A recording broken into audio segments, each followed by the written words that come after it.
Let's all go to the lobby. Let's all go to the lobby.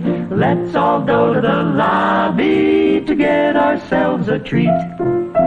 Let's all go to the lobby to get ourselves a treat. Greetings, everyone. We're back. Welcome to A-rated B movies and B-rated A movies. I'm Tom Connors. With me is Script Doctor. How you doing? It's cold out. What do you suppose the temperature is? 1. Yeah, I'm happy to be here, trying to stay toasty warm. Don't have a car to set on fire, but I got the next best thing, a space heater. You finally did it to yourself. Well, the funny thing is, I used your Diner Club card to buy... Why would my Diner Club card be in your wallet? I thought you put it in there. Why? No. Nice. Actually, that's shown early on what happened there. It happened at the hotel. But anyway, we'll get into all that. That's right. We got Paul Chato hopping in here pretty soon. I'm going to be surrounded by Canadians before you know it, but it's rightfully so because we're talking about a movie, one of the few times I think John Candy actually played a Canadian in an American film. Even though it's not a big deal, they don't make a big deal about it. But it's done very passively. Yeah, usually he's from Chicago or what have you. It seems like, but other than a few random ones, this is one of the few times he plays a good old Canadian. So there you go. But we're going to talk about the classic holiday film, Planes, Trains, and Automobiles, starring John Candy, Steve Martin, directed and written by John Hughes, we should say. Yep. And I consider this part of what I call his adult trilogy. It's the more relatable trilogy, I would say. Because he has a set of films. This would be the second in. The first part is she's having a baby. Then there's this one. Yep. And to me, this is his best film. Period. But we're going to get into all of that business. But greetings, everyone out in the chat. Thank you for being here. I want to say thank you to Darius Munchausen, who sent us in a super sticker already. Thank you for that, Darius. He sent us some popcorn in, and this is definitely a popcorn film. If not some turkey, you might want some turkey for this one. Well, we're doing it a week early, but I mean, we don't know what our schedule is going to be like for the holidays. So Thursday is Thanksgiving here in the U.S. Yeah, this Thursday, yeah. So we kind of had to do it today, if not tomorrow. But usually we like to do these on Saturdays. So we're here. We're going to do this. Like I said, Paul is going to be joining us soon. But first and foremost, let's talk about kind of where these movies come in, because road movies are a classic. Like, road comedies are a classic B-movie trope.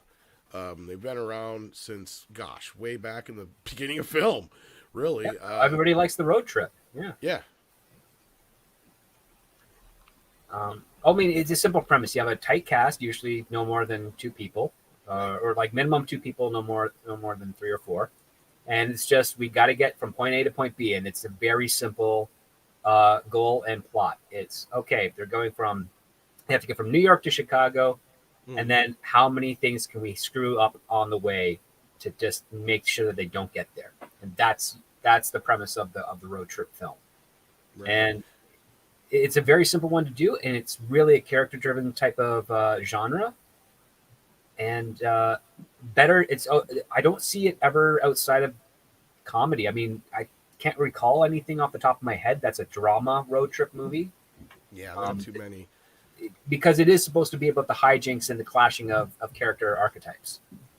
But I mean, classically, you've got things like, of course, A Mad World, Midnight Run, Blues Brothers, not too long before this, National Lampoon's Vacation kind of set the tone for this. It really does seem like, and of course, that's another John Hughes picture, which actually you could consider one of his adult films too. But you also had, it was just kind of a classic trope of comedies, and in this case, you had the duo was the bigger part, and not only that, this is like a classic trope of the odd couple as well. So you have the odd couple. Yeah, you got the clown and the straight man. Yeah, so you have that mix in with the road comedy, and of course this is like the predecessor to like Tommy Boy, big time. I mean, if it wasn't for this movie, Tommy Boy probably never would exist, I'd imagine. To me, that's like its spiritual sequel. Or there you go, Cartoon Man. Yeah. Yeah. The other part too is that this is such a family film, but it's an R-rated family film only because of that rental car scene. It's funny you mentioned that because we're going to talk a little bit about that because, but of course you had the Bob Hope and Bing Crosby road comedies back in the day too, famously. But another type of movie this shares a trope of is a type of film that I'm not a fan of, but this movie manages to do it well. And that is where you have the protagonist and antagonist characters, being stuck in a situation they don't want to be in. And it's usually one driving the other insane. Like you see it in like Anger Management. Oh, the annoying trope. Yeah. The annoying trope. And to me, I don't usually like those kind of films. Luckily, this does not fall into that category too far. It does manage to stay in that odd couple category, which I'm glad. And you know how they do that is by they don't sacrifice the character's endearing attributes for the sake of the annoyance. Like that's the real trick is he's not like Del Griffith is not obnoxious. He's affable. He's friendly. He's got people know him.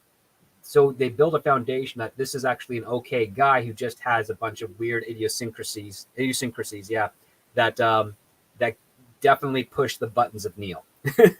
Absolutely. And that's the thing is, and we were talking a little bit about this before the show, because famously this movie has a 3 or 4 hour cut. It's just chock full of It's stuff. a 90-minute film, but yeah, it's got a massive cut to it. Yeah, and they actually are bringing out a Blu-ray this week in 4K Blu-ray, which I can't recommend the 4K part, but what I can recommend is the deleted scenes. And there is over an hour of extended and deleted scenes in there. It's really should call them extended scenes because I'm trying to think outside of the pizza scene, like even that's no, because that still contains other bits. Like this movie was like completely reworked in the editing bay. You can tell, and and for the better. Because as much fun as all those deleted scenes are, you're right, script. If they would have left a lot of that stuff in, Del Griffith would be an annoying character. The way he is now is it makes him endearing, and it makes him that lovable goofball that everybody tends to, like, right? And then that's the thing. Everywhere he goes, he's got friends. And that's what works for the movie is that he is such a lovable guy. And if it wasn't for that fact, I don't think we'd be able to follow these guys through this journey. You'd be just like Steve Martin going, why is he there? Like, why does he keep putting up with this guy? I mean, granted, they get stuck in certain situations, but there's like 2 or 3 times in the film where it's Steve Martin's own guilt that keeps them together. And it works. You have to have that work, or the movie just kind of falls apart otherwise. And that also goes to Steve Martin's character to not make him the rich jerk like that he's kind of presented as being at the start. It's that he's wrapped up in his own world, and when he meets a guy like Del, who definitely is inconveniencing him, he starts to realize, like, oh yeah, there's other people and there's other things that are more important than what his presuppositions were prior to leaving New York. Yeah, because it was all about like the opening of the scene is here. He's in the office on Tuesday, wanting to get back home for Thanksgiving, but the guy who's like one of their clients is just wasting his time, and that's how we're introduced to him. He's wants to get out, and this jerk off that he starts referring to after the meeting is wasting his time, and he's not here for his job. He's inconvenienced. Yeah, because it's Thanksgiving Eve, and he's drug all the way to New York from Chicago because of this. Yeah. Well, not really Thanksgiving Eve, because it's 2 days before Thanksgiving. Is it 2 days? Yeah, you're right. Yeah. 2 days. Sorry. Because he says, like, I've been wearing the same pair of underpants since Tuesday. Yeah, that's right. Yeah. And he's like, I can vouch for that. Yeah, I missed a night in between there. Sorry, you're right. Yeah. Well, it's kind of tricky. 2 hotel stays too. Yeah. Yeah, 2 hotel stays. There's 2 night scenes, but the way that the pacing is going, it's kind of weird because it's like, okay, so they're on the plane at night from Tuesday to Wednesday, and then went stuck in Wichita, Kansas, and then Wednesday to Thursday. Then Wednesday to Thursday to morning, and then it's just trying to get back. Because they get home roughly around evening on Thursday night. Yeah. Yeah, because I'm trying to remember. Okay, a flight from New York to Chicago is around 2.5, 3 hours, give or take weather. So, and they didn't get the 6 o'clock; they got like the 9 or something of that. Yeah, because I can't remember the exact time they said, but they give you a time frame of when that concert, the kids' concert's supposed to be. So you kind of have an idea of what time it is there. So it's like later in the evening. Because he says he's going to try and be back before that or whatever. If I remember right. And again, Thanksgiving is a Thursday in the United States, so and they just make it in time for dinner. Yeah. And speaking of the deleted scenes, of course, there's another other part of this is Steve Martin's character, where, like you said, he's presented in a way of, you know, he lives a rigid life.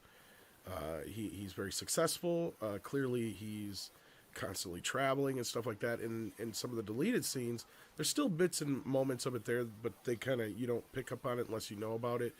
But they have this ongoing thing where Neil's wife thinks he's screwing around on her.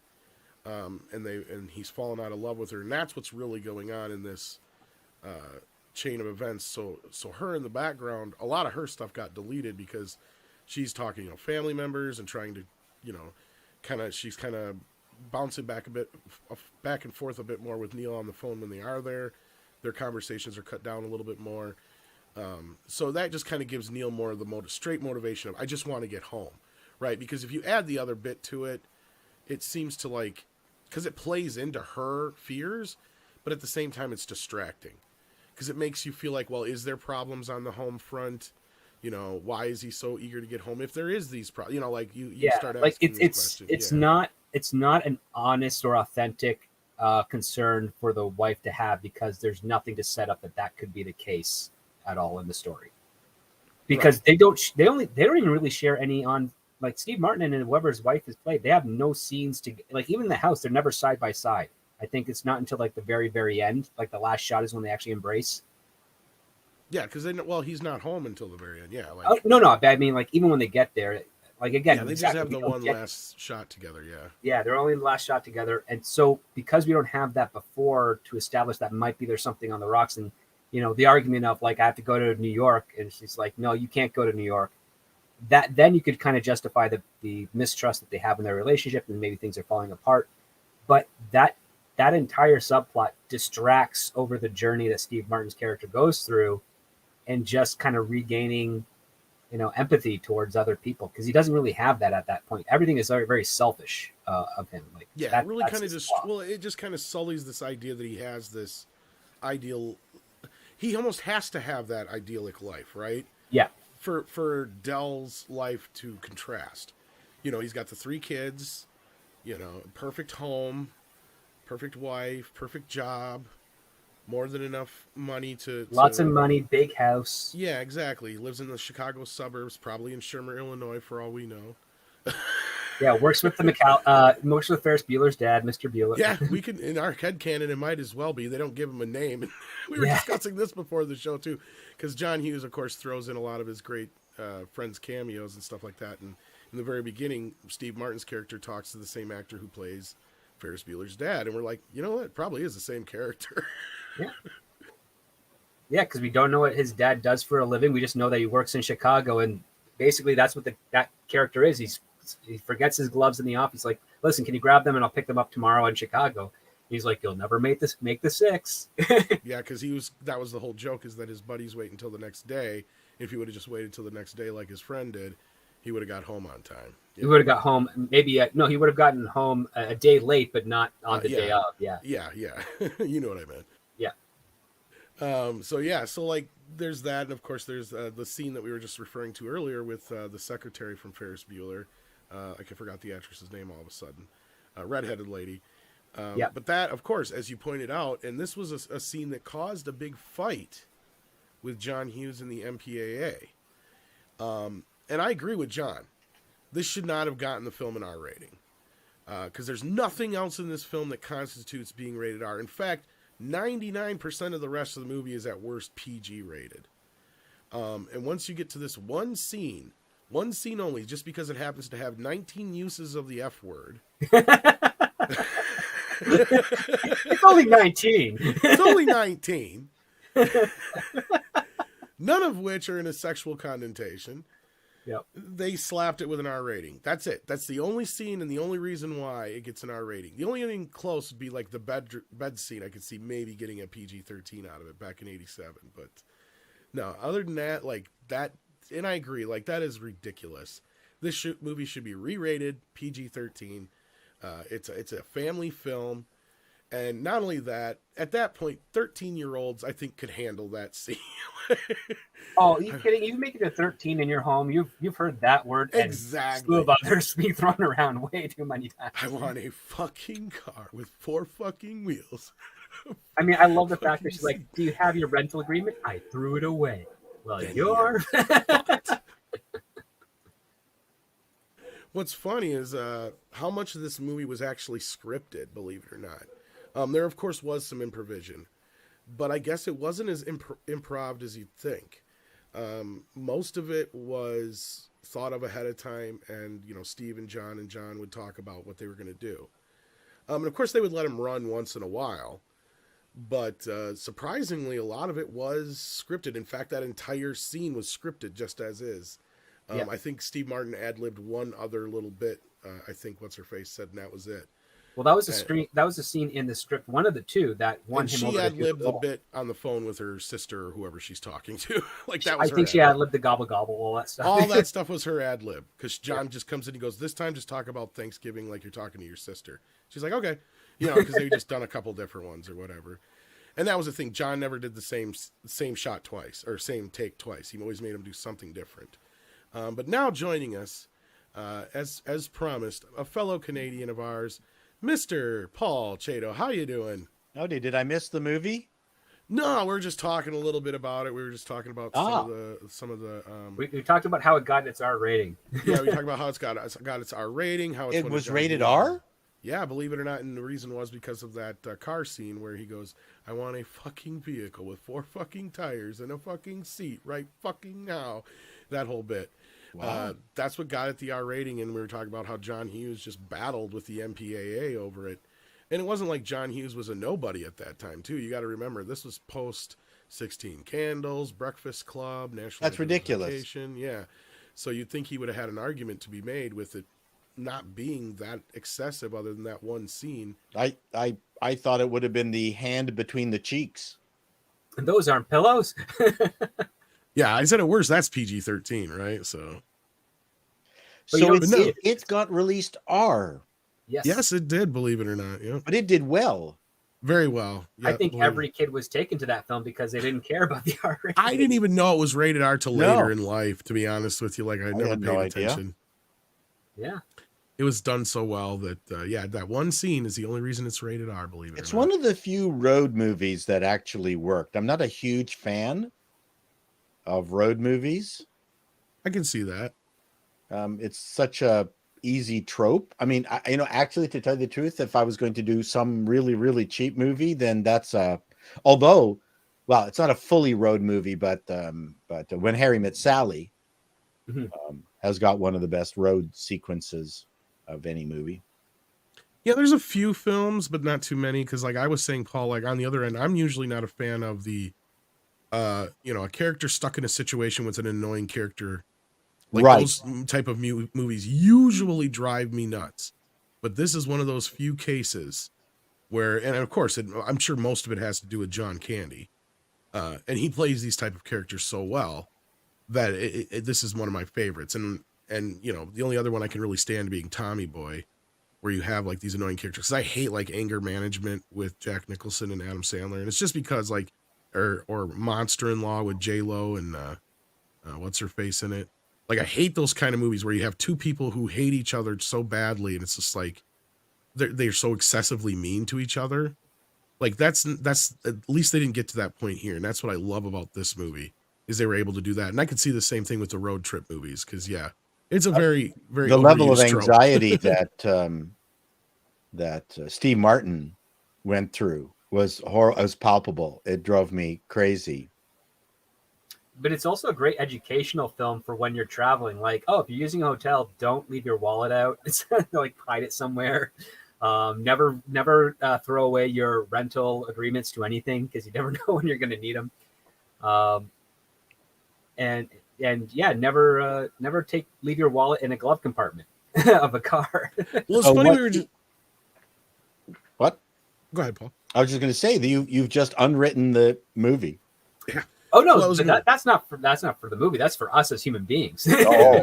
Yeah. No, because like I was saying earlier, was like and that's a good point, Paul, because Steve Martin's character's never dealt with anything like this before. No. That's where the humor of the movie comes out. And we were talking earlier about how, he views John Candy as a bane, but if you stop and think about it, it was John that got him home because he knows how to navigate this shit, right?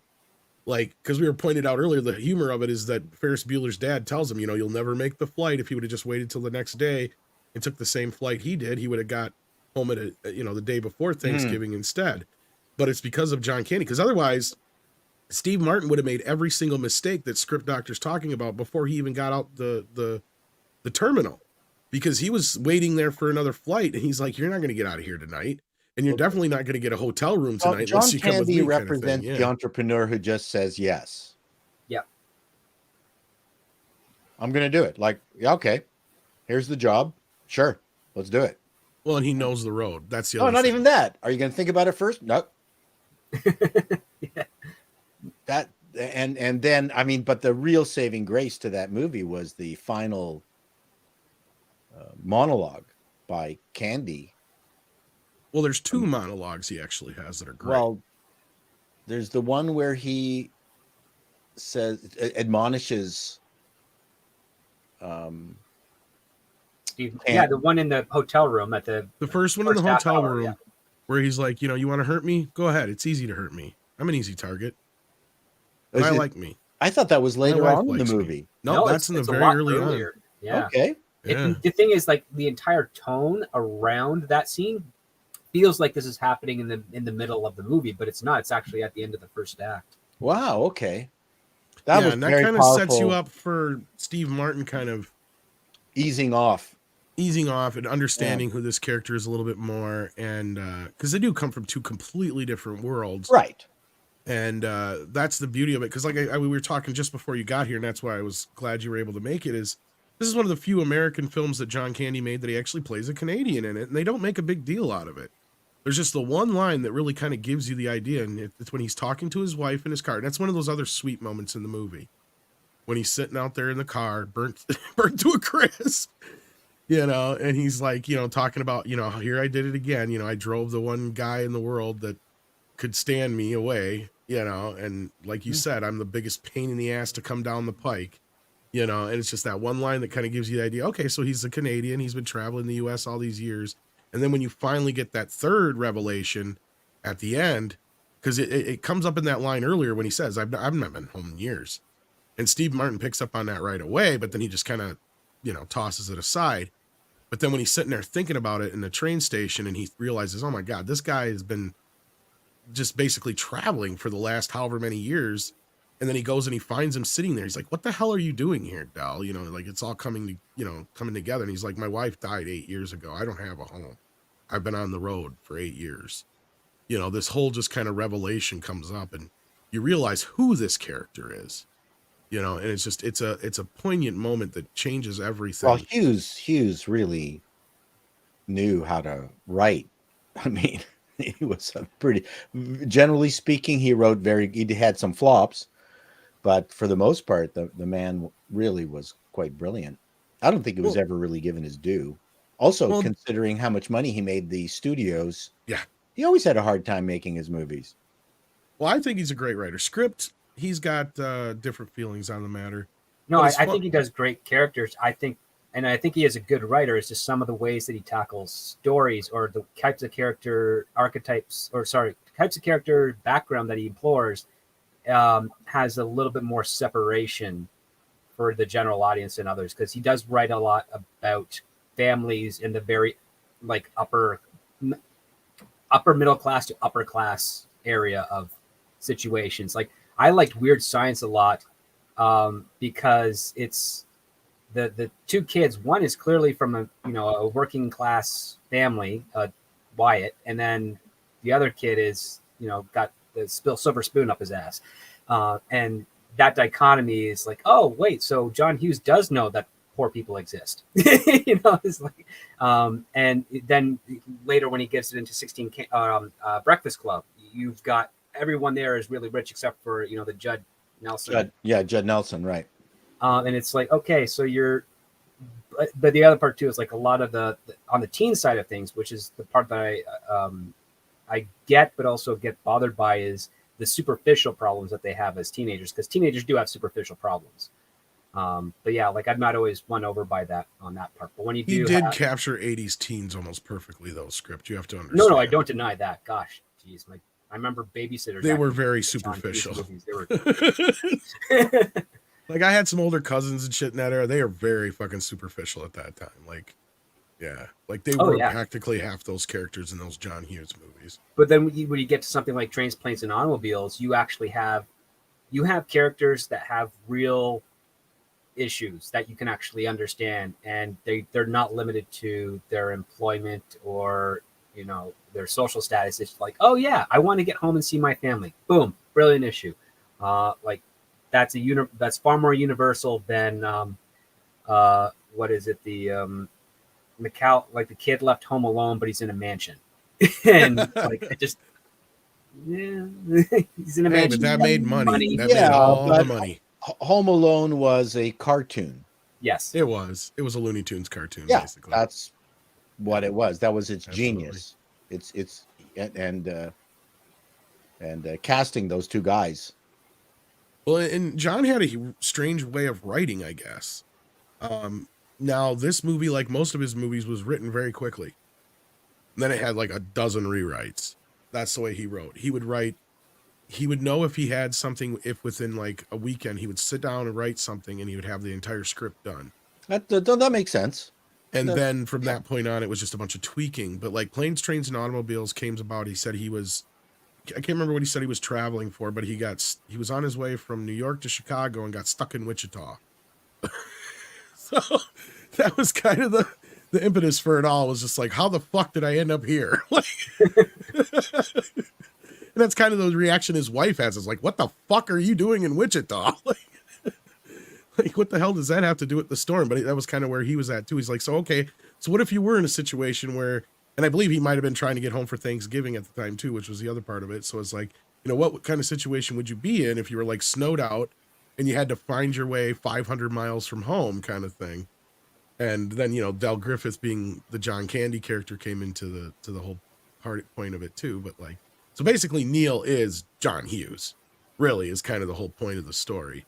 I'm imagining it's probably one of the closest to his adult characters that to himself, I would imagine. Is what that would explain why Neil keeps on saying you don't know who you're messing with, and it's like he has nothing in his coffers to prove that he's a threat to anybody.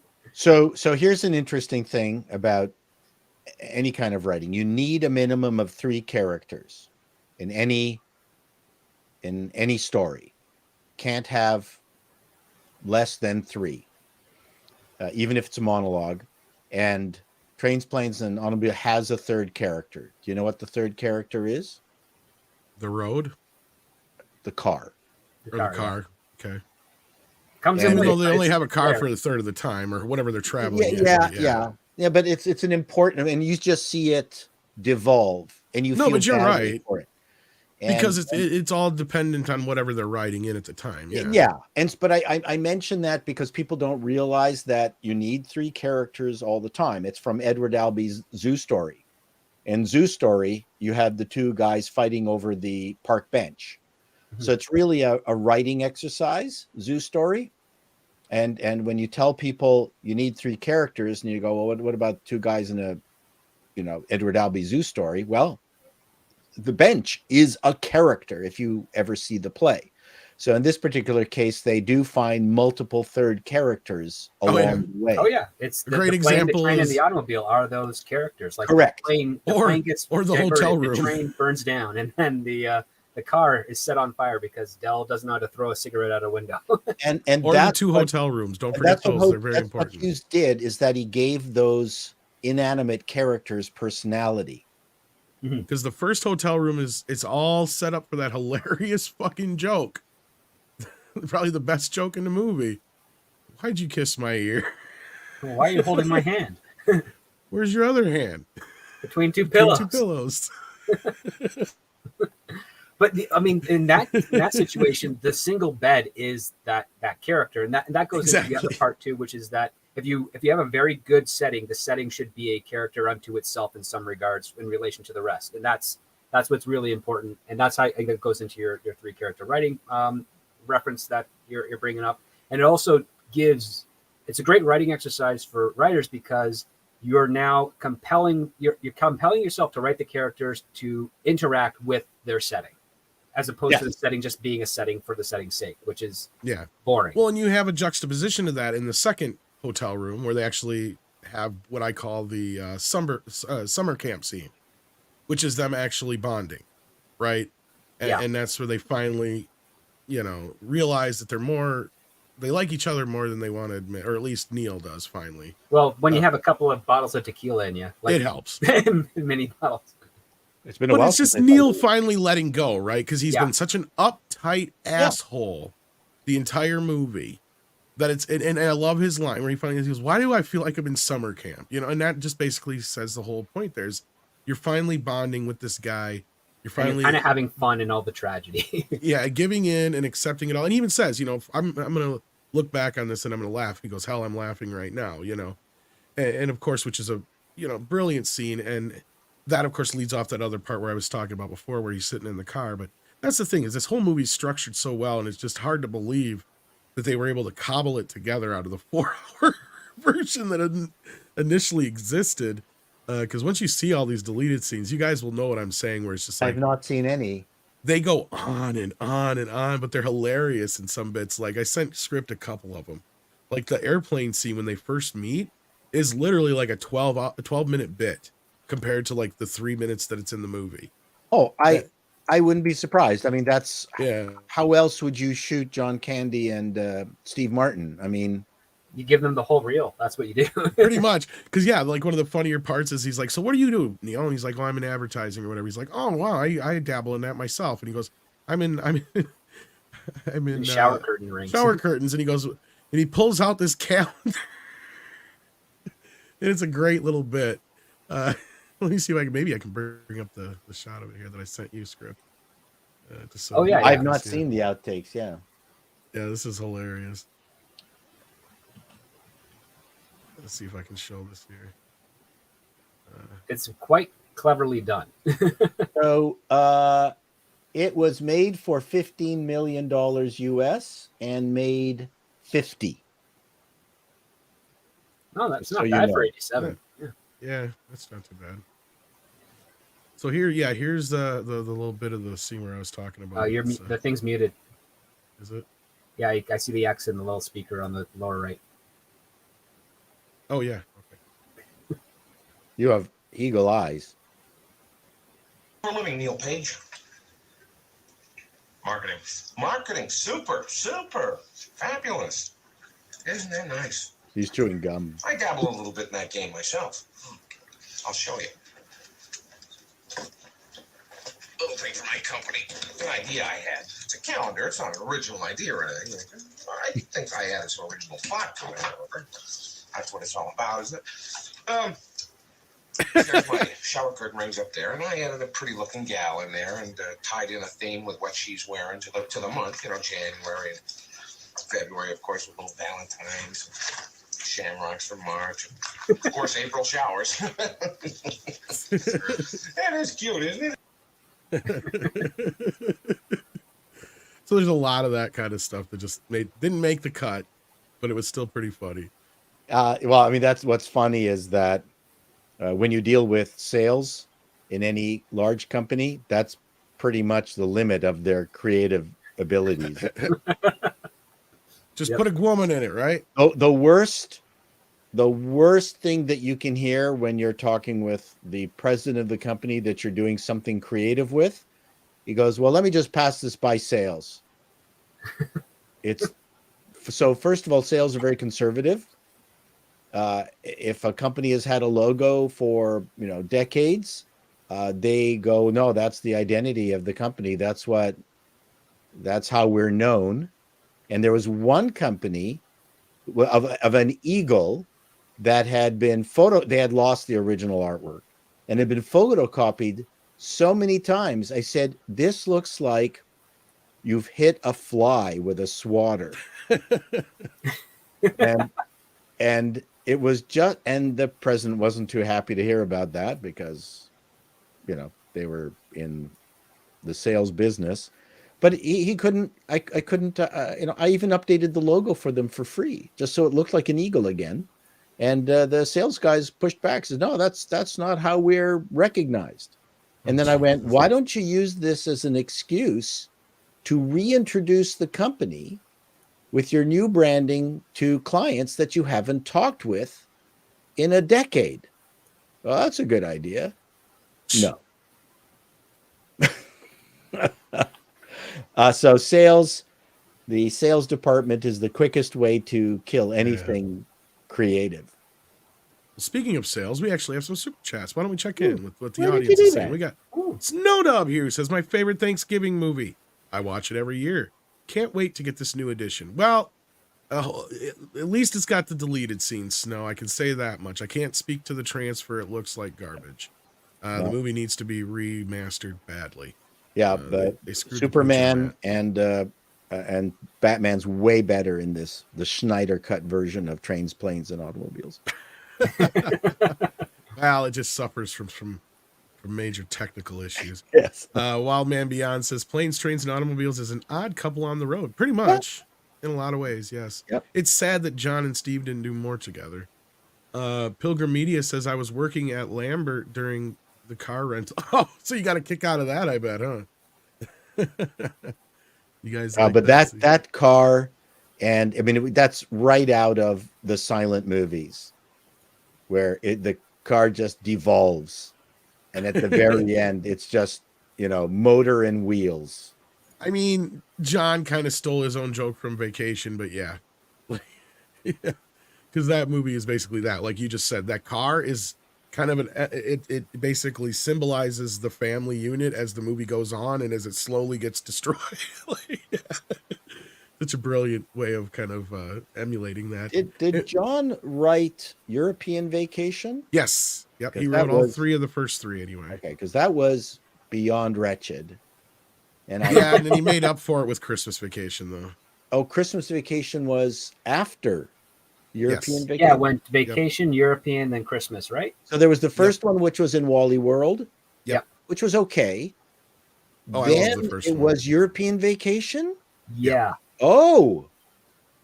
That was beyond barfalicious. I don't hate it, but I understand why most people don't like it, especially compared to the first and third.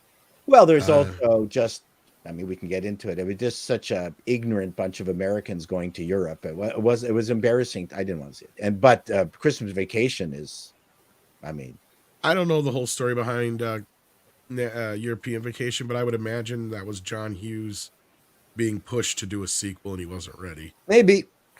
Yeah. They're like, maybe. well, where does the family go now? They're going to Europe. And like, quick, okay, so just kind of push. Let's get a script. Let's go. Yeah. Because that one came out in 85. The first one was 83. So they rushed the second one. It was 89 before we got to Christmas Vacation. And that one seems like he actually had something to say with that one. And I honestly would argue that's the best of all of them. But of course, most people agree. But nothing like the Randy Quaid joke where every time I press the microwave, I piss my pants myself and forget my name for half hour. Yeah. Wow. Because the good old metal plate. Yep. Because I got the metal plate. It's plastic now. Yeah. That's what he said. He goes, he had to switch to plastic because when it was metal, yeah, every time the wife would use the microwave, he'd piss himself and forget his name for a half hour. Where the hell's Eddie? He usually eats these goddamn things. Oh, not anymore, Clark's. Not since he found out they're full of cholesterol.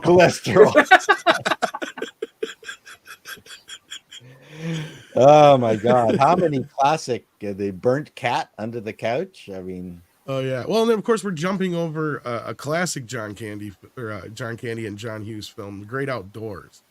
Another one that to me is kind of part of that trilogy of his adult films. I'm trying to remember whether I saw that or not. Dan Aykroyd and John Candy up in Canadian, one of the Canadian parks. I don't remember it. Yeah, it's well. I mean, the scene that I know that everybody remembers is when he uses the shotgun floor lamp and shoots the butt of the bear, and it just takes off all the fur, so it's got a big old bear ass. Because in the earlier part of the film, he tells the story about when they first went up there for their honeymoon, and the bear shows up, and he shot the bear, but he just misses and skimmed the bear's head. So it's got a So shaved bald spot on the No, top. I haven't seen the movie. So the So now bear she's is bald on both ends. the bear is the antagonist. No, it's just part of the joke. It's kind of a red herring moment. Okay, no, I have not seen the It's movie. kind of a reverse Planes, Trains, and Automobiles, because what you have there is you have John Candy is the more, I mean, he's basically kind of playing a Del Griffith type, only he's a little bit more subdued, taking the family up to the, like the script said, the cabin in Canada. They're from Chicago or whatever. And all of a sudden his brother-in-law shows up, played by Dan Aykroyd, right? And he's just this obnoxious showboating, overzealous prick stockbroker with his family, who his wife is just actually I think they're cousin-in-law is what they are. No, it's his sister. Is it brother-in-law? Is it the sisters? Yeah. The two are Dan they Aykroyd sisters? plays the older brother of his of John Candy's wife. Yeah. Is that what it really is? Okay, I couldn't remember now because I thought it was the two women were cousins, but I couldn't remember. Okay. Yep. So so they show up out of nowhere unannounced at this retreat and they can't figure out why. So that's part of the whole point of it. But it's like Planes, Trains, and Automobiles, but it's all in the mostly in the cabin. Yeah, it's actually pretty funny. Yeah, it's hilarious. Okay, I got to dig it up. Uncle Buck was funny. Uncle Buck is another good one too. Yep. And that one would have come right after this, right? Yeah, because that was 89. This was 88. Because it was 88 this, 89 that, and then 88 he did this and Great Outdoors. Man, we did both of those the same year. He was busy man. Yes. Because just before this, he had done like Weird Science, Breakfast Club, and he wrote National Lampoon's European Vacation, all in 85. Jesus. Then 86, he did 16 Candles. She's Having a Baby. Planes. Or no, that was 87. What was 86? God, he did a couple in 86. He did like 2 or 3 every year, yeah. And then some, he wrote some on top of it all. What a slacker. So, wrote a slacker. Did he write Ferris Bueller's? Yep. Oh, we forgot about that. That was 86. Ferris Bueller's and Breakfast 86. Club, Yep. Yeah, Ferris Bueller's. That's not an iconic film at all. Not at all. Nobody remembers that one. For those who don't remember, it's well cast. Brian has a very good question here, and this is something I have brought up before, but he must not have heard us talk about it, or he brought it up because he has. Do we think that John Candy deserved an Academy Award nomination for this movie? Yes.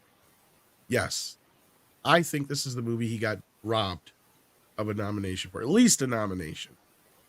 For Academy those 3 Awards scenes do not nominate comedy.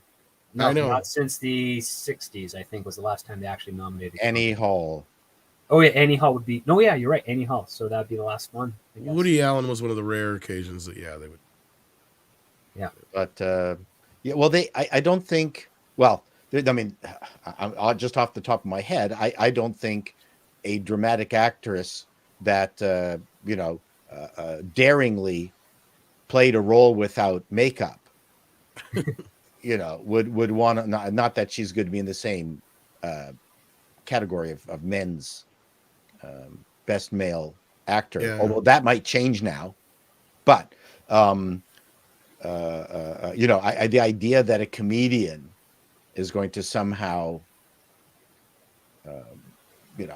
beat Charlton Heston from Ben-Hur is ridiculous. Yeah, but I can't believe that Candy didn't make people cry when that movie came out.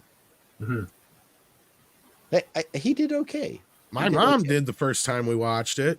Really? Oh yeah, she sobbed when she heard that part. She's like, "Oh no, she's good." She broke the first time. Wow. Yeah. She didn't do it too often. My mom and I used to watch the Miss America and Miss Universe pageants together. And we would thumb up and thumb down each of the contestants. Miss Iowa! But Brian's right. We would give comedy wouldn't. Go ahead. Comedy wouldn't get much notice again until My Cousin Vinny. Yeah. Anyway, sorry. Yeah. I remember that was marketed more like a crime comedy. Yeah. But yeah, that's a comedy. And the Coen brothers, the one where they stole the baby. Well, Fargo. No, Raising Arizona. Raising Arizona. That didn't get any notice. No, that could have been nominated for an Oscar. Should have been, especially Nicolas Cage in that.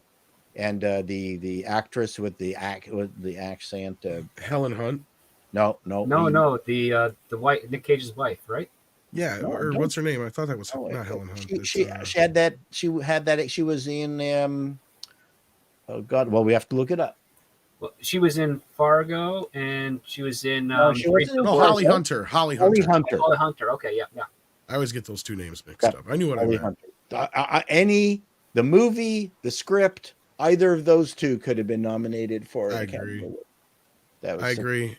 And yeah, this movie I think was robbed of at least John getting a nomination. But yeah, you guys are right. The Academy traditionally You can't overlooks comedy too often. So Okay. Well, yeah, I mean, because in the early years of the Academy, comedies were nominated every year in the start, and then it, as every decade progressed, there'd be fewer nominations, and then I didn't know that. yeah, that was the one thing that kind of blew me away when I was learning. It's like, oh wait, a bunch of Clark Gable comedies would get nominated for an Oscar in some category. That's crazy. Yeah, but Clark Gable was a serious actor. Yeah. So it kind of made sense. I think regular actors who did comedy would be viewed very differently from comedians. Yes, I would agree with that. So, for instance, If even Jack Benny was in a comedy film, he would not be getting nominated for an Oscar. Yeah. No. Oh my God, I'm trying to think of the guy. Humphrey Bogart was in a comedy with Audrey Hepburn, and he was pretty good. And so I would say that he would be open for a comedy because he's part of that side of the train tracks. you know what I find is funny, speaking of that, was how Steve Martin kind of shifted his comedy tone throughout the 80s. Because, he started in things more traditionally like The Jerk. Because, he was that wild and crazy guy comedian when he would do his bit on stage. And then he kind of flipped over and became the straight man. Arguably, he was like the new Jack Lemmon, if you think about it, of that era. Well, none of the movies that he did with Carl Reiner were successful. Yeah, but I really enjoyed Dead Man Don't Wear Plaid. Right. Yeah, me too. But they've gained cult audiences over the years, but none of the movies that I think he thought worked, and he was working with a genius like Carl Reiner, none of those were successful movies. I loved them. And then you're right.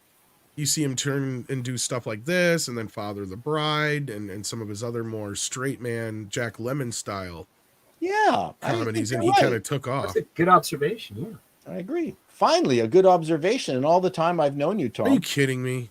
This is the first. I make these all the times. Usually people just steal them from me and make them their own. And I've caught motherfuckers doing it all the time. Yes, I'm talking to you, culture. Yeah. Yeah, Bounding Into Comics reprinted one of my videos. I went, that's awesome sauce. That's pretty good. You got you another one besides the one you just did, or just the one two? You're talking about? So one they quoted me and said they vociferously disagree, and then the second one they went, yes, we agree. I'm 1 for 1. Yeah. The next time Steve kind of did a goofy comedy would have been The Three Amigos, but even there he's still playing kind of more of the straight guy. So. And it's funny, my recollection of Three Amigos, I didn't enjoy it. I don't know why. Can't remember.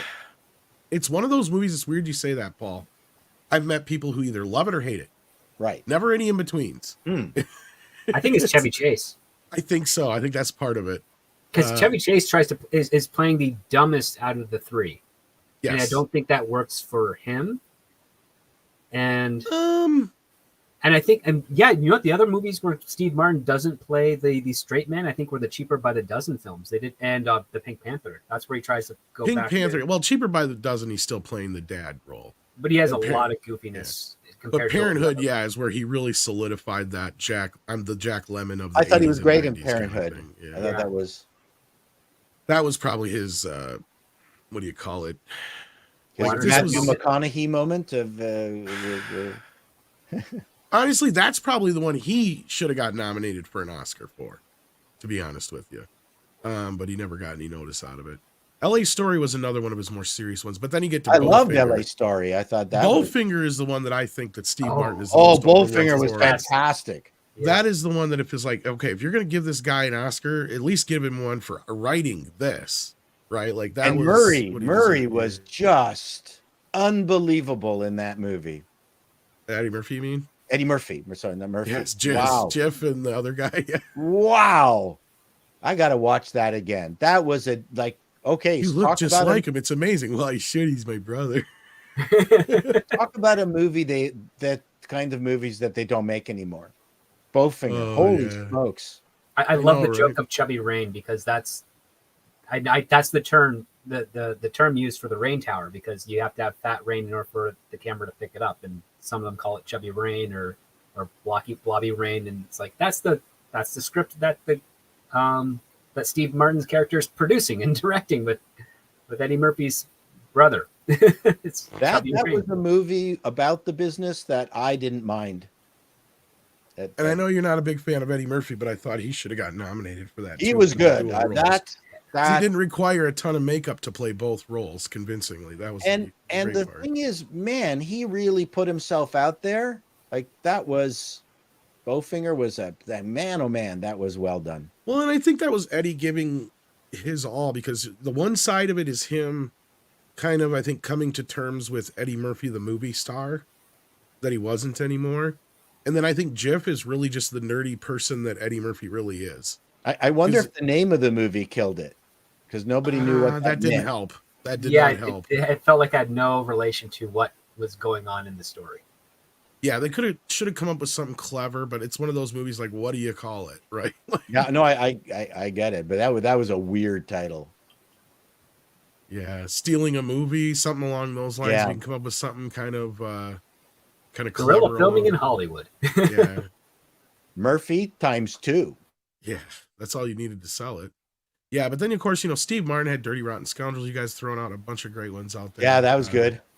That's even a remake, believe it or not, which Yep. is funny. But I surprisingly enjoyed Sergeant Bilko more than I expected. Sergeant Bilko. Never saw that one. Yeah. Because Phil Silvers isn't in it, and you're like, oh, how's he going to live up to Phil Silvers? He doesn't. He does his own kind of thing. Dan Aykroyd plays the general or the base commander. But Phil Hartman plays Major Thorne, and Phil Hartman kind of steals the show. Another Canadian, ex-Canadian. Darius says they watched Bowfinger in film class. That's where it belongs. It should be one of those movies shown in film class. Definitely. It's like, don't do what these guys did in the movie. Do what these guys do to make the movie. Well, it also goes to it's a fun way of showing that you don't need $1 million to make a movie.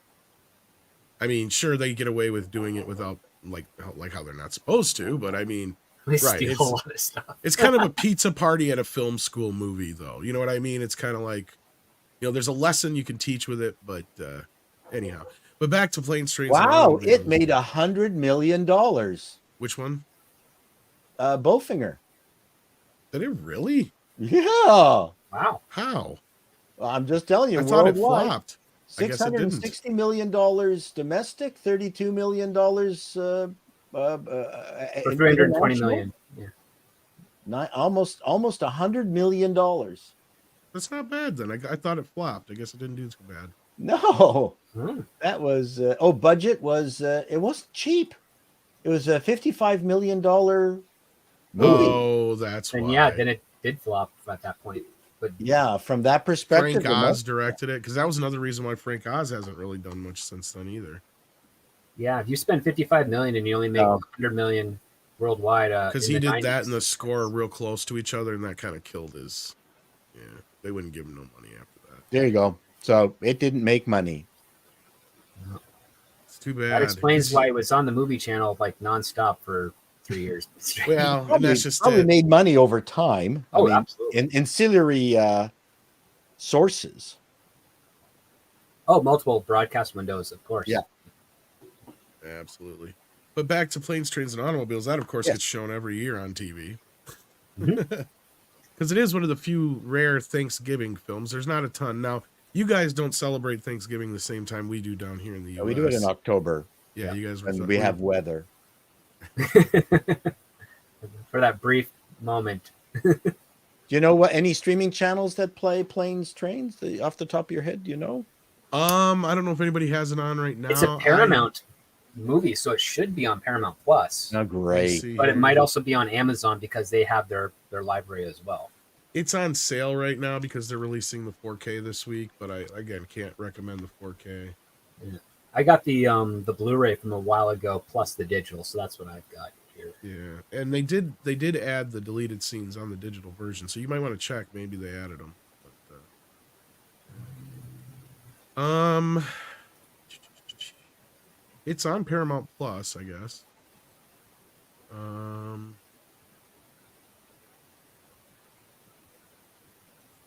Says it's on Prime Video, so it might be available. I think it's just for. Oh, it's on through Paramount Plus. So yeah, it's on Paramount Plus right now. I don't think that helps you guys up there though. But in the US, it is. Oh, I'm just looking up here on the trivia. Apparently, in New Zealand, this Planes, Trains, and Automobiles was rated PG because they didn't care about the F words. There you go. See, I guess it's on Pluto TV here in the US for free. So, according to this. No, it's we have to buy it or rent it up here on Prime. That, to buy or rent on Prime is also a scam because it's like you buy it, but if we take it off, you don't have it anymore. We keep your money. Yeah, Basically. stinky. $18 Canadian. Yikes! You guys are getting screwed right now. It's to on buy sale it. here. To buy it, yeah. Yeah, it's on sale here for $9.99 streaming right now. Actually, though, that's probably about right on the U.S. to Canadian conversion at this point. Is it? I suppose, yeah. No, I know that's a bit much. I do tell people, well, how come it's more expensive up here in Canada? I said, well, because it's colder and the electrons are heavier. Is that how it works? And there have been people who literally said, oh yeah, okay, that makes sense. So as the electrons go through the Ethernet. No, funnily enough, it doesn't, Darius. And this is why I reset my Roku and I tried taking it back today, but they were being a pain in the ass because I didn't have a receipt. So I'm gonna have to try. Because you got it gifted, yeah. Yeah. So I'm gonna have to get a hold of Six and see what she can do about it. I own a Roku. I'm not a fan of the one I got so far, but it might just be a wonky one. It only plays something for like 5 minutes and then it'll kick me back to the menu. So, yeah, I was having that problem. Anyhow, so back to the movie itself. We covered pretty much most of the bases, actually. Was there anything else you guys wanted to discuss about the movie before we started wrapping things up here? No, thank you for inviting me to participate. It's a great memory. And I did meet John. Oh, did you? Just for laughs, we went out drinking. He was a very hearty partier, let me tell you. Nice guy, though. Oh, sweet as anything. Really, really nice guy. But yeah, he liked to go out and stay late. You're the one that convinced him to invest in the Toronto Argos, weren't you? That was me. That was absolutely me. No, we had a good time the one night that we went out, and he stayed out a little bit too late, and then came back, and he was supposed to host the show, but he was talking like this. He lost his voice, and that's part of the Just for Laughs that they don't air anymore. Probably. That's why they just start cutting straight to the acts instead of the host. That's it. No more act. But that was the same year that Henny Youngman performed, maybe one of his last performances. I was in the limo from the airport. I accompanied Henny Youngman from the airport, and he was interesting guy. That was a lesson. If you want to hear the story briefly, where all he talked about in the car, his wife had died not too long ago, Rose, and all he talked about in the car was how he adored her. He doesn't know why he's still being booked for acts. This isn't fair. He just wants to stop. He wished the agents would not book him anymore. And I'm going, oh my God, this is who we're going to send out on stage. The moment we sent him out on stage, bang, he was just Henny Youngman, firing on all cylinders. Audience was howling, and everyone at Just for Laughs does 10 minutes on the main stage. 15 minutes, he's not getting off. Lights flashing. 20 minutes. And John Candy went out and grabbed him and pulled him off the stage. But that was very interesting how when the lights turn on, all that experience and that need to perform comes out. It doesn't Well, matter. Doesn't kind matter of how the same bad you thing are. with YouTube, honestly. Because I mean, Pardon me, what? it's kind of the same thing with YouTube, honestly. Because I've been sick, and script will be the first to tell you. And you know, sometimes too, when I come in the Oh. morning, I'm like, morning. And then the first thing the moment I hit that button and I see that light come on, it's, you gotta, It's Tom back. yeah, you gotta just Well, put it on. it's the It's adrenaline like when a suit. yeah, it's the adrenaline of performing, and YouTube is performing. It is in a way, yeah, and then this is a sad part here. We will miss John, both Johns actually, but John Candy, Really sweet guy, wonderful. yeah, I'm gone way glad too I'm glad I soon. got to meet him. Yeah, it's gone way too soon. Yeah. But, And this is a great movie to showcase how talented he was. Oh, He yeah. hits all the marks needed to, hits all the emotional beats. Really funny, really sad.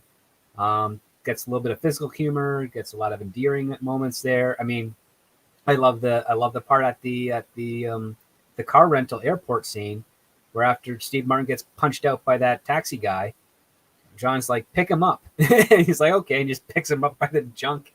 And the next scene is John Candy going, wow, I've never seen a man be picked up by his nuts before. you're lucky that cop came by when he did. So it's such a casual way to play that. Well, you're right. It just captures every nuance of, like, yeah, if an alien came to me and goes, who is John Candy? The first thing I would hand him would be Planes, Trains, and Automobiles and say, here, watch this.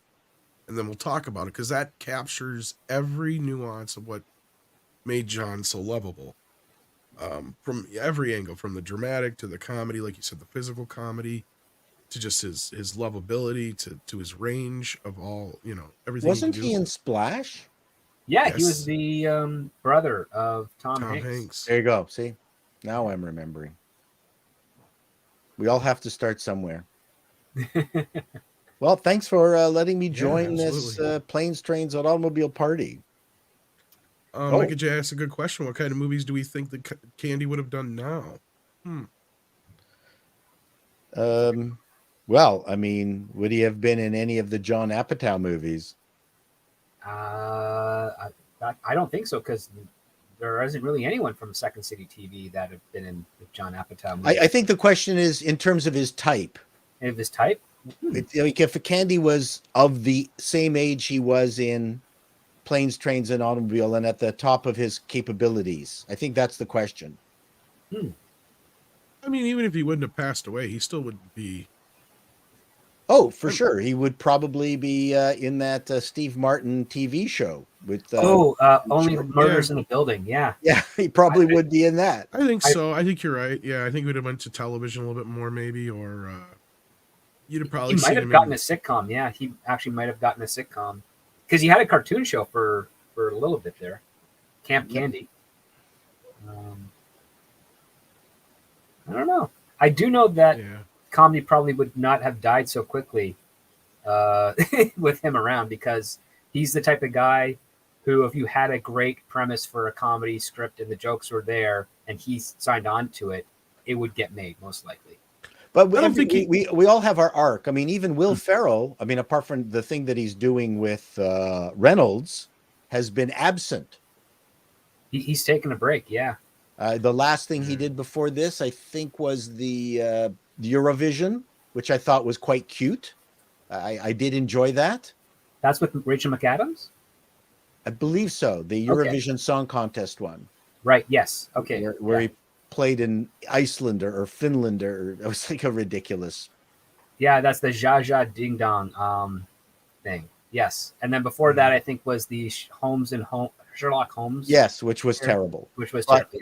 But we're missing Ferrell. I mean, we're missing again. But how many ideas do you have? Even him and Adam McKay have no longer working together anymore. They had an amicable breakup, I believe. To be honest, I think what he would have done, because we got to remember where he was when he passed away. he would have had a pretty big hit with Cool Runnings. Yes, I think he would have made a few Disney movies after that. That was a Disney movie. Cool Yes, Runnings. I think they would have signed him up for like 5 movies. He would have stayed in kind of this family kind of thing. And I think you guys are right. By this point, he probably would have had his own sitcom or television show or something kind of like Boston Legal.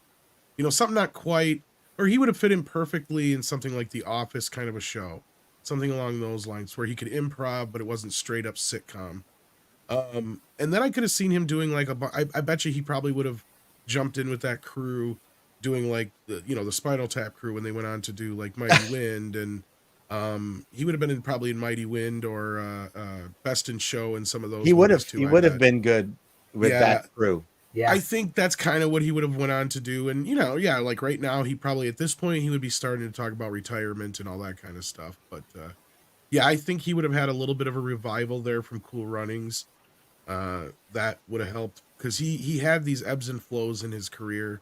He was just coming off of that high of Planes, Trains, and Automobiles and Uncle Buck when he ended up landing Cool Runnings, because he had a few flops there in a row, or not quite flops, but movies like Only the Lonely and Who's Harry Crumb and stuff like that didn't do quite well. Comedy has always had these auteurs, let's call them, and they would have these runs. Woody Allen had his very good comedy run. Christopher Guest had his comedy run. The Farrell brothers. Oh, Farley brothers. They had their run, but either they've got new ideas that Hollywood is no longer picking up on. I mean, they might still be pitching, but no one cares anymore for whatever reason. We don't know. Generally speaking, nobody in show business stops. They want to keep going. Again, Will Ferrell. Where are the new comedians? Where we don't have. Do we have any? We haven't had any real hit out of the new comedic voices coming out, and I think that's closest you'd have would be like Ryan Reynolds. Yeah, Tropic Thunder. Around since the late '90s. What's his name from Tropic Thunder? Ben Stiller. Ben Stiller. I mean, he had a really good run of it. Zoolander, hilarious. Yep. Well, the biggest obstacle is the fact that the studios don't want to invest in a movie that can't have an international travel. And comedies is very much a domestic market, and with rare exceptions that can travel overseas. Yeah. He did do some dramatic acting too, as Action Com brought up. What did you think of John Candy's portrayal of the jive-talking attorney in JFK? I thought it was an interesting turn for him.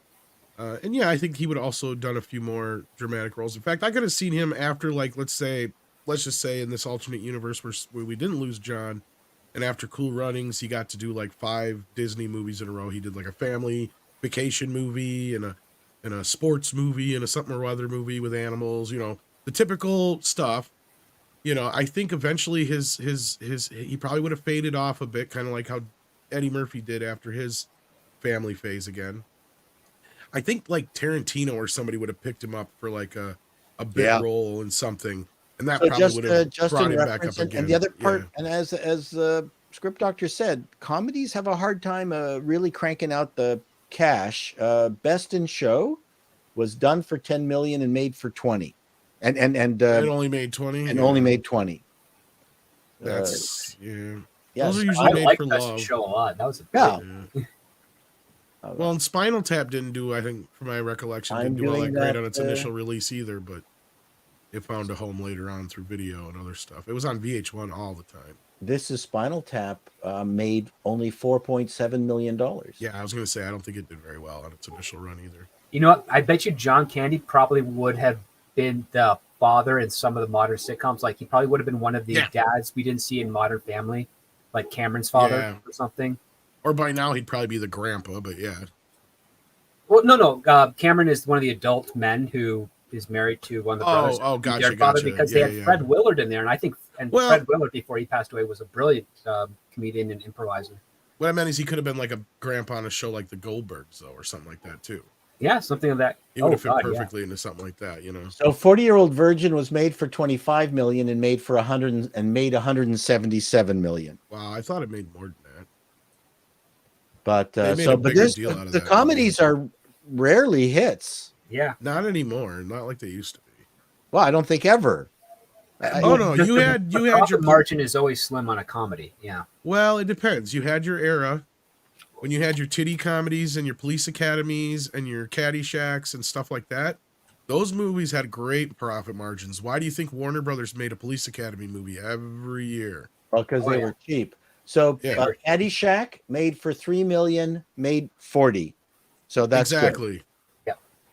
The problem is when you get the bigger names and stuff, you got to spend a lot of money. That's probably why Bowfinger costs so much. Is probably Eddie Murphy cost $10 million alone, right? And Steve Martin probably cost another 10. Gotcha. Yeah. Gotcha. I mean, you can't make a comedy for over $3 million. I'm sorry. No, I agree with you. There's no reason for it. I mean, There's no reason for big budget comedies. Absolutely. Yeah. Well, I mean, that the Ghostbusters was a shock. I mean, I know when it was being made and the budgets that it was costing, people were scared to death. Yeah. And rightfully so. I mean, the head of the studio at the time was very scared about the amount of money that Ghostbusters it was never done before. Costing. Exactly, yeah. So it was made for $30 million. That's scary back then, but made $300 million. Well, Ghostbusters also went over budget too. Yeah. Well, yeah, way over budget. Way over budget. Yeah, that was a tough flyer. Anyway, funnily enough, John Candy was supposed to be in Ghostbusters. Yep. He was going to play the Louis Tully role. Rick Moranis was brought in. He was the one who actually suggested Rick when they weren't seeing eye to eye on what to do with it.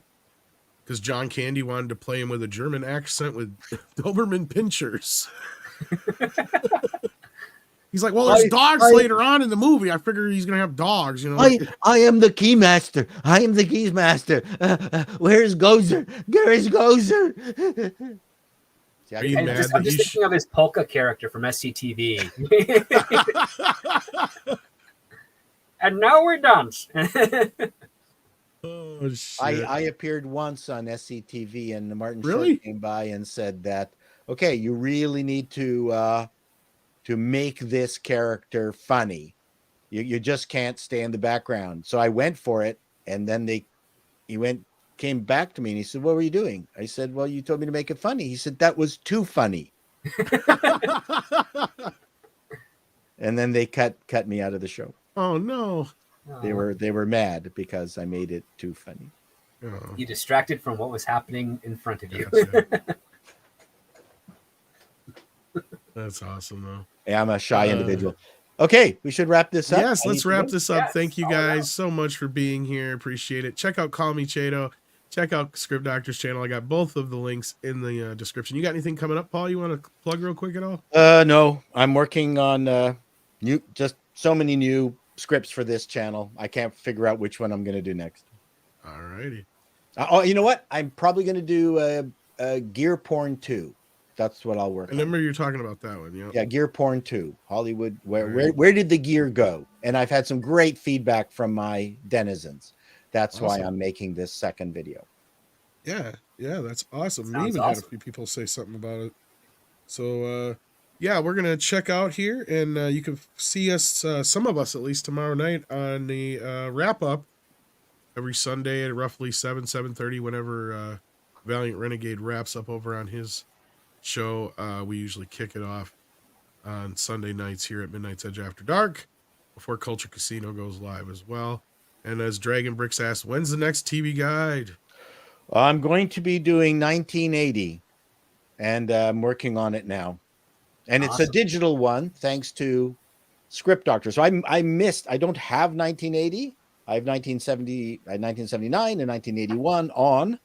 And then Script Doctor pointed me to the Internet Archive, and I found a copy there and downloaded it, so I will be able to do 1980. I'm going to try to do it in order.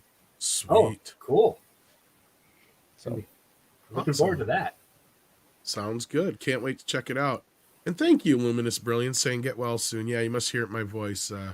Hopefully I'm on the other end of this. I appreciate it, though. Thank you so much. So take care of yourselves and each other. Don't forget to subscribe to these guys. And we'll catch you on the next round. Goodbye. Let's all go to the lobby. Let's all go to the lobby. Let's all go to the lobby to get ourselves a treat. Let's all go to the lobby to get ourselves a treat.